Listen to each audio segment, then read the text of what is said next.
यहाँ पे फॉर्म 47 की वज़ीर-ए-आज़म ने बात की, आए दोबारा बैठ के बात करते हैं। बात तब होगी जनाब स्पीकर जिस वक्त मेरा वज़ीर आज़म इमरान खान साहब बाहर आएंगे। इनके बानी को अगर वहां पर कोई मुशाकिल मसाइब हैं, इस मई को जनरल बाजवा के साथ इनकी जो डील हुई थी, जो लंदन प्लान का हिस्सा है, बात तब होगी जिस वक्त मेरे 180 सीट के मेंबरान बाहर आएंगे। जी लोटे यहाँ पे अमीर मुकाम से पहले फॉर्म 45 के लोग हमारे होते तो इस वक्त वज़ीर आज़म मेरा वज़ीर आज़म इमरान खान साहब होते। अस्सलाम वालेकुम नाज़रीन किराम, आप ये वीडियो देखिए फिर इस पर बात करते हैं। और मैंने अपनी पहली तकरीर में ये गुजारिश की कि हमने चार्टर ऑफ डेमोक्रेसी पर इत्तेफाक किया था, आए आज चार्टर ऑफ इकॉनमी के ऊपर इत्तेफाक करते हैं। हुकूमत इनकी थी। जनाब स्पीकर, पाया हकारत से न सिर्फ मेरी उस पेशकश को ठुकराया गया, बल्कि जो नारे बुलंद हुए इस ऐवान में, वो तारीख़ में हमेशा स्याबाब में याद रखे जाएंगे। जनाब स्पीकर, अगर किसी के साथ कुछ ज़्यादती होती है तो यकीनन इंसाफ का पलड़ा हर वक्त भारी रहना चाहिए, इसमें कोई दो राय नहीं। चाहे कोई सियासी लीडर है या ज़िंदगी के किसी भी शोबे से उसका ताल्लुक़ है। जनाब स्पीकर, जब अगला साल आया, मैंने फिर दोबारा पेशकश की अपनी जो तकरीर थी बजट के हवाले से, आए दोबारा बैठ के बात करते हैं। फिर ऐसे नारे बुलंद हुए जिनका जिक्र करना मैं समझता हूँ कि इस ऐवान की तौहीन है। जनाब स्पीकर, आज ये जो तलखियाँ जिस हद तक पहुँच गई हैं, इसका ज़िम्मेदार कौन है?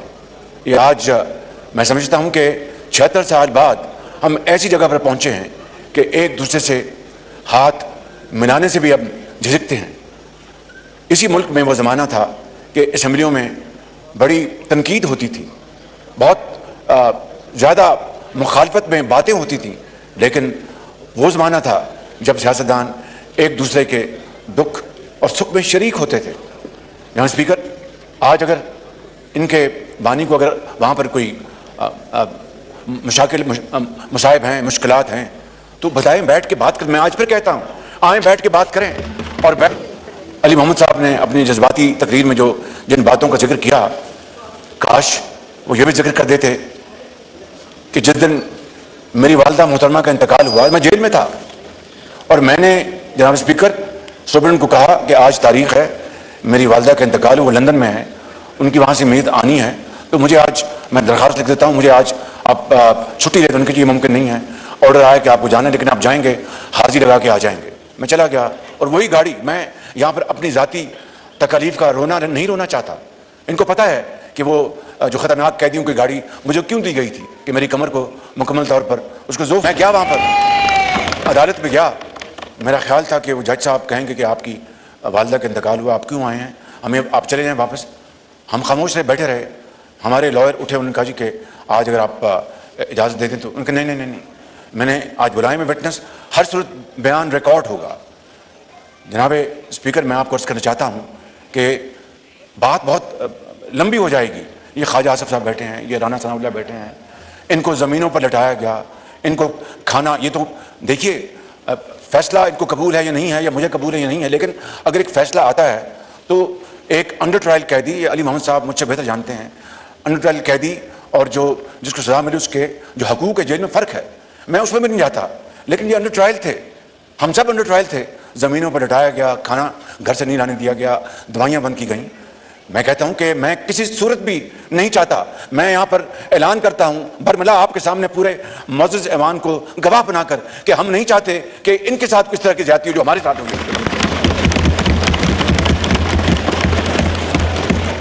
तो मैं ख़ितामन ये अर्ज़ करूँगा इनकी खिदमत में, आएँ बैठें, मुल्क को आगे लेके जाने के लिए, मुल्क की तरक्की और खुशहाली के लिए आएँ बैठें, मिलकर पाकिस्तान के बेहतरी के लिए बैठ के बात करें। इसके अलावा कोई चाराकार नहीं। बहुत शुक्रिया आपका। जी, लीडर ऑफ द ऑपोजिशन शरीफ ने बात की है, मैं यहाँ पे वाज़े कर दूँ, यहाँ पे मैं वाज़े कर दूँ कि उमर साहब माहौल बेहतर हो रहा था यहाँ तो। नहीं, माहौल बहुत अच्छा है जनाब स्पीकर। फैक्ट्स जो फैक्ट्स होते हैं वो बड़े तल्ख होते हैं। اسی میں اسپرٹ میں لے واضح لیں, کر دوں کہ ریکنسیلیشن کی یہاں بات ہو پہ رہی ہے.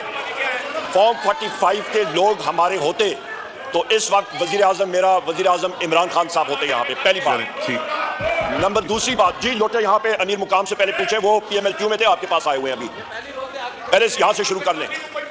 دوسری چیز چلیں ہمیں دوسری چیز جناب آپ کا اسپیکر, ٹائم کم ہوتا جا رہا ہے اس ساری یہاں پہ جناب اسپیکر بجٹ پہ یا میں بات کروں جو کہ یہاں پہ فارم 47 کی وزیر اعظم نے بات کی اور ان کے فائنانس منسٹر سے, سب سے پہلی چیز یہ بجٹ جو پیش کیا گیا ہے یہ ان آپریبل ہے. 92% اس نے ڈومیسٹک بورونگ پہ اس نے ڈیپینڈ کرنا ہے. یہ آئی ایم ایف کا بجٹ ہے. ہم وی آر وائلیٹنگ. جی میری بات سنیں جناب اسپیکر, میں نے رائٹ آف ریپلائی میرے پاس ہے. یہاں پہ مسٹر شہباز شریف نے بات کی, آپ کا نام تو نہیں لیا گیا نا. آپ کہا ہے کہ بات ہونی چاہیے. بات تب ہوگی جناب اسپیکر جس وقت میرا وزیر اعظم عمران خان صاحب باہر آئیں گے. بات تب ہوگی جس وقت میرے 180 سیٹ کے ممبران باہر آئیں گے. بات تب ہوگی جس وقت میرے ملٹری کورٹس کے اندر میرے قیدی باہر آئیں گے. تب بات ہوگی جناب اسپیکر. اور بات جناب اسپیکر, جب یہ ہاؤس اس وقت چل سکے گا جس وقت رسپیکٹ ہوگی. ہم نے ان کی تقریر سنی, آپ نے ہماری بات سننی ہوگی. دوسری اہم بات جناب اسپیکر, جب میں نے بات کی ہے, ہم لوگ جب انہوں نے بات کی ہے, والدہ محترمہ کا انہوں نے جنازے کی بات کی, میرے ساتھی میرے ساتھ موجود ہیں جس وقت کلثوم نواز شریف صاحبہ کا جنازہ تھا, ہم لوگ گئے تھے وہاں پہ, ہم لوگ جنازے میں شریک ہوئے تھے. جس وقت میرے والد محترم کا جنازہ تھا جناب اسپیکر, میں تدفین نہیں کر سکا تھا. اس وقت آپ لوگوں کی ایکسٹینشن تھی کیئر ٹیکر حکومت کی. ہم جس وقت یہ رانا ثنا ہے, اس نے خود کہا ہے, اس شخص نے خود کہا ہے کہ 25 مئی کو جنرل باجوہ کے ساتھ ان کی جو ڈیل ہوئی تھی جو لنڈن پلان کا حصہ ہے, انہوں نے کہا تھا ہم لوگ پی ٹی آئی کو فکس کریں گے. جناب اسپیکر, ہم نے اپنی پیٹوں پہ وہ ڈنڈے کھائے, ہم نے ربر بلٹس کھائی, ہم نے ٹیئر گیس شیلنگ کھائی. ہم کیسے پوچھ سکتے ہیں آج بھی جناب اسپیکر میرے ورکر آج صبح میں ڈیالہ جیل گیا ہوا تھا. ریکنسیلیشن کی بات ہو رہی ہے, لوگ میرے وہاں پہ اتنی بڑی ایک آفر آ گئی ہے, that is what you have been seeing. یہی تو آپ بات کرتے رہے. ریکنسیلیشن تب ہوگی جب آپ ریئلائز کریں گے کہ ایک شخص اور اس کی فیملی کے ساتھ, اس کی اہلیہ کے ساتھ, ڈاکٹر یاسمین راشد صاحبہ کے ساتھ, سنم جاوید کے ساتھ, عالیہ حمزہ کے ساتھ, چودھری اعجاز کے ساتھ, میاں محمود رشید صاحب کے ساتھ, عمر چیمہ کے ساتھ, حسن نیازی کے ساتھ, ملٹری کورٹ پریزنرز کے ساتھ, ان ساروں کے ساتھ زیادتیاں ہو رہی ہیں. ہماری خواتین کو پریزنر وین میں 45 ڈگری ہیٹ میں 6 گھنٹے پارکوں کے وہاں پہ جو ٹارچر کیا جاتا ہے اس کو کنڈیم کرتے ہیں. پھر یہ اٹھ کے یہاں پہ مگرمچھ کے آنسو روتے ہیں, ہم لوگ کنڈیم کرتے ہیں. نیازی صاحب جی تشریف رکھیں. ناظرین کرام, آپ نے ویڈیو دیکھی. عمر ایوب اپوزیشن لیڈر اور شہباز شریف آمنے سامنے. اپوزیشن لیڈر نے شہباز شریف کو منہ پر کہہ دیا کہ کھڑے ہو کر یہ بتائیں کہ کیا یہ فارم 45 کے وزیر اعظم نہیں ہیں, ان کو شرم نہیں آتی. جب یہ کہہ رہے ہیں کہ بات کرنی ہے ان سے, اس وقت تک بات نہیں ہو سکتی جب تک یہ عمران خان سے معافی نہیں مانگ لیتے اور عمران خان کے تمام کیسز معاف نہیں کر دیتے. اس وقت تک جو ہے معاف سے مراد ختم نہیں کر دیتے, اس وقت تک ان سے کسی قسم کی نہ ہی کوئی بات ہوگی نہ ہی ان سے کوئی ڈیل ہو سکتی ہے. کیونکہ انہوں نے بے بنیاد کیسز میرے لیڈر عمران خان پر بنائے, ہمارے لوگوں کو اٹھایا, ہمارے لوگوں پر ظلم اور بربریت کے پہاڑ گرا دیے. اس وجہ سے ان کے ساتھ کسی قسم کی کوئی بات نہیں ہو سکتی جب تک یہ اپنے کیے کرتائے پر معافی نہیں مانگیں گے. ناظرین کرام, یہ تھی آج کی ہماری ویڈیو. چینل پر جو نئے چینل کو سبسکرائب کرنے کے لیے ویڈیو تک اللہ حافظ.